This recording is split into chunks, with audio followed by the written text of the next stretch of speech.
Well, here it is. There have been so many unboxing videos that I'm not even going to bother doing one. What I want, which is here, type of aluminium. I won't be actually using this because I'm going to be mounting this somewhere else. The dish itself.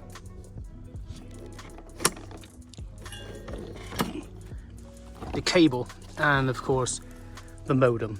That's it, that's all there is in the box. Solve my internet problem here.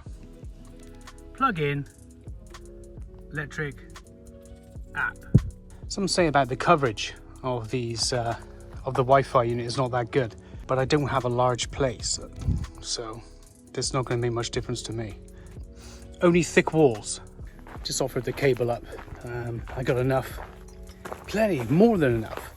Almost 22 meters of cable. The other thing which is important, of course, is the adapter for the pole. You put this over on top of the pole and then just do the bolts up and centralize it from there. This is the second version. There's no Ethernet port on the modem. Using this purely for the lack of internet here. They offer cable. There is no cable. The cable finishes 1 kilometer up the road. You can have copper wire, but that will give you about 5 or 6 meg. I'm using a router with a SIM card in. That gives me LTE 4G. No 5G coverage here, so not as I need it. 4G is enough. That gives me a massive 10 megabytes, but it's good enough for work. That's what counts. I've already played around with the app, and it's already told me there's obstacles here and here. Cable end, power supply. Do put the power supply in first because you'll find that you won't be able to get the Ethernet cable in. And that's it. Done. I think it would make a good bird table. Put some nuts on the top of there. No doubt it'll be covered in bird shit later on. Works well. Got a 220 download megabytes per second. Not bad.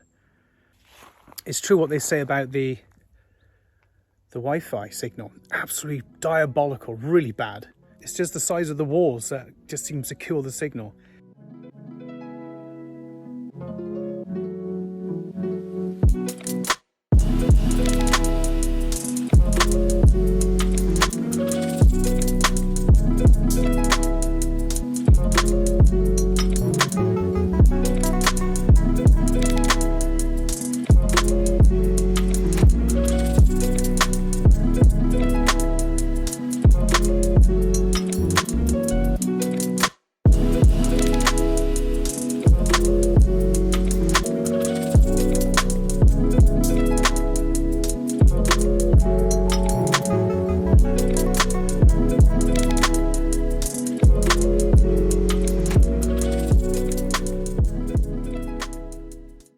Passing a cable through the wall in this house is extremely difficult because the water's so thick. So this time I have to do it in reverse. That means this cable, which plugs into the bottom of the satellite dish, has to go out through the wall first. Take the end up to protect it. Well, wow, I don't believe my luck. I didn't need to attach it to anything. I just pushed it through. And you can go all the way through. As you can see, big pebbles and stones. And it came through. Bloody hell, amazing. I'm shocked. I might have to go and have another cup of tea now. Now I've got to put it all back together. But do I put expanded foam in there? The question is, no. These cables have a failure rate, quite high actually. So if I fill this thing up with expanded foam, guarantee I'm gonna have to pull the bloody thing out. 2 T-brackets. And this is a 3-meter pole. Take the dish, which is here, and then mount it on top of there. I decided to use this bracket here instead of the pole mount. So the official mount that you purchase, it sits on and it has 4 bolts that centerize the point. But it's just the distance is too much. If it was a 50mm pole, then that mount that comes for the Starlink sitting on top with the bolts going to the side to centralize it would have been perfect. Starlink goes in here and this mounts on the pole. A bit more of an uglier fit, but at least in my mind I know that is quite secure. Better get on with it. It'll be pouring down with rain in a few minutes. Big heavy showers we're having and it rained all last night. Anyway, I'm doing too much talking and this guttering wants to clean out. And I have a slate here.